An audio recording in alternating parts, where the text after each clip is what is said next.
Good morning, everyone. Good afternoon or good evening, depending on where you are in the world.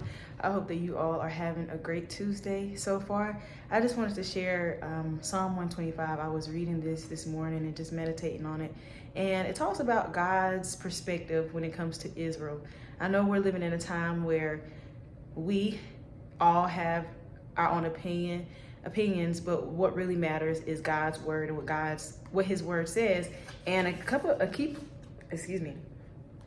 few key points that I took out of Psalm 125. It talks about how God's chosen people, Israel, cannot be removed, and how he's around them, and the rod of the wicked will not rest upon the righteous. And then the psalm ends with peace be upon Israel. And so it does not mean, I know where we are in the world today, even Christians tend to lean towards what the world says about Israel. And of course, we can see how God dealt with Israel in the Bible. It doesn't mean that everything they do is correct. But one thing that we cannot change, no matter how we feel, is that God has chosen them. Those are his people. And then people can get into saying like, well, you know, are the people that are there now, are they the descendants, all of this stuff.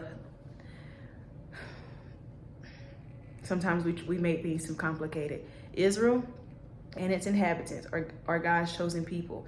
If there have been people that have come along and mixed through there, Israel is still God's chosen nation, God's people. And so we can't change that. We can't change that.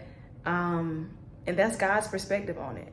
We sometimes lean to our own understanding and trust in other people to give us an opinion, or ourselves to give an opinion. But it's so imperative for all of us, including myself, when we have answers about the things that are going on in the world, to look to God's word.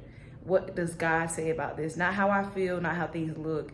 And again, it's going to be so important. I posted a video about this yesterday. It's going to be so important that we are in God's presence so we can hear what he's saying about things and being in his word so that we're not deceived by our own feelings or the feelings of others. Alrighty, have a blessed day.